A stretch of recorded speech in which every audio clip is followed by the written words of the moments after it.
मिर्जापुर नाम का एक गांव था जो कि उत्तराखंड में वाक़ था, जहां राजू नाम का एक किसान रहता था।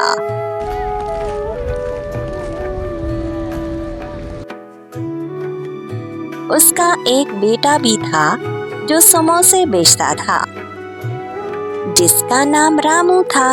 रामू ने डॉक्टर की डिग्री ली हुई थी, मगर काम ना मिलने की वजह से उसे समोसे बेचना पड़ रहे थे।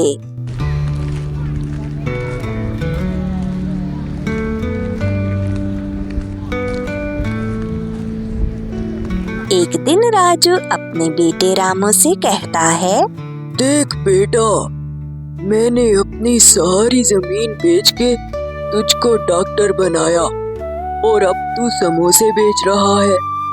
और बेटा, तू अपने घर के हालात को जानता ही है। हमारे पास तो कभी कभी खाने के भी पैसे नहीं होते। हाँ बाबा, अब इसमें मेरा क्या कसूर है? मैंने तो अपनी तरफ से पूरी तरह मेहनत की थी, मगर अब मैं डॉक्टर बन नहीं पाया और मुझे नौकरी नहीं मिली, तो इसमें मेरा तो कोई कसूर नहीं है। देखना, एक दिन मैं इसी समोसे के बिजनेस से कितना बड़ा कारोबार करूंगा और एक दिन आपको मुझ पर फख्र होगा, क्योंकि कारोबार चाहे छोटा हो या बड़ा, वो हमेशा बड़ा ही होता है। दोनों बाप बेटा आपस में बातें कर ही रहे होते हैं कि उनके गांव का सरपंच अपने बेटे दीपक के साथ राजू के घर की तरफ आ रहा होता है। ए राजू, कितने दिन हो गए हैं, मगर अभी तक तुमने मेरे पैसे मुझे वापस नहीं लौटाए हैं। मैं तुम्हें 2 दिन की मोहलत देता हूँ। अगर तुमने 2 दिन के अंदर अंदर मेरे पैसे नहीं दिए ना, तो मैं तुम्हारे खेत को भी जला दूंगा और तुम्हारे घर का सारा सामान भी लेकर चला जाऊंगा। बाबा, अगर आप कहें तो मैं इनके घर का आधा सामान बाहर फेंक दूं, ताकि इन्हें भी पता चले कि पैसे भी वापस लौटाने हैं। ये तो पैसे वापस देने का नाम ही नहीं ले रहे हैं। इतना कहने के बाद सरपंच का बेटा राजू उसके घर के बर्तन खिड़की से बाहर की तरफ फेंकना शुरू कर देता है और बर्तन बाहर फेंकने के बाद वो वहाँ से चले जाते हैं। गांव वाले ये सारा कुछ देख रहे होते हैं और राजू के बारे में तरह तरह की बातें कर रहे होते हैं। उसी वक्त राजू का बेटा रामू एक पत्थर को उठाता है और उसे आसमान की तरफ फेंकता है। वो पत्थर उनके पास वाले जंगल में जाकर एक मटके से जाके लगता है। उस मटके में से एक जिन बाहर आता है और वो बोलता है, मैं तकरीबन 300 साल बाद आजाद हुआ, लेकिन इस जंगल में मुझे कोई नजर क्यों नहीं आ रहा? फिर ये मटका किसने तोड़ा?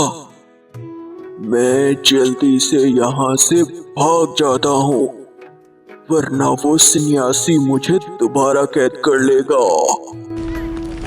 उसी जंगल में रामू लकड़ियाँ काटने के लिए आता है, तो वो जिन राजू को देख लेता है और बोलता है, ओए, मुझे लगता है ये वही आदमी है जिसने मुझे आजाद किया है, क्योंकि उस सन्यासी ने कहा था तुम सिर्फ उस आदमी को देख पाओगे जो तुमको आजाद करेगा। ऐसा करता हूँ, इसके पास जाता हूँ। वो जिन रामू के पास जाता है।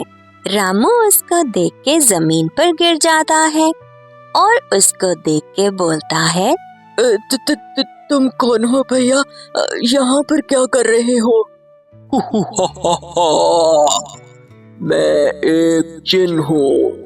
मुझे इस जंगल में एक सन्यासी ने आज से 300 साल पहले इस मटके में कैद किया था, जिस मटके को तुमने तोड़ा है, और मैं आजाद हो गया।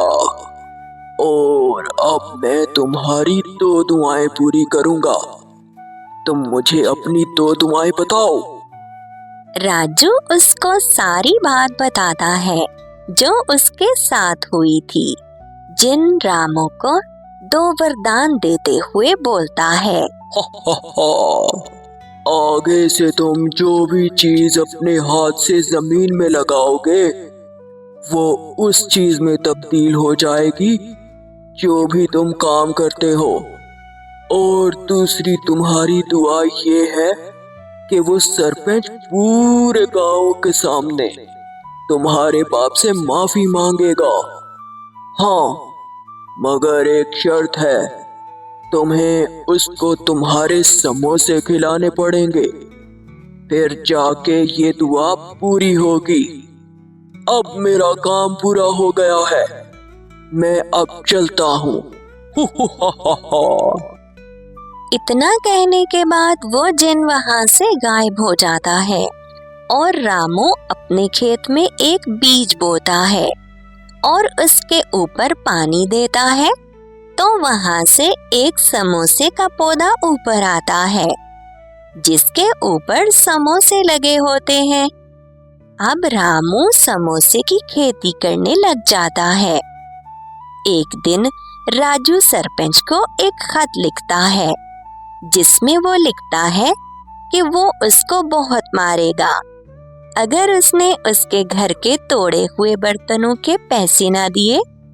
जब ये खत सरपंच के पास पहुंचता है तो वो उसको पढ़ने के बाद बोलता है, ओए, उस गरीब लड़के की इतनी हिम्मत कि वो मुझे धमकी दे रहा है, अभी उसको जाके बताता हूँ। सरपंच रामू के घर की तरफ आ रहा होता है तो उसको रामू के घर में बनते हुए समोसों की बहुत ज्यादा खुशबू आती है। बाकी बातें बाद में, अब पहले मुझे एक समोसा दो। जैसे ही सरपंच समोसा खाता है तो वो उसको कुछ समझ में नहीं आता कि वो क्या बोल रहा है और वो बोलता है, रामू और राजू, मुझको माफ कर दो, मेरे से बहुत बड़ी गलती हो गई। मैं पूरे गांव वालों के सामने तुमसे माफी मांगना चाहता हूँ।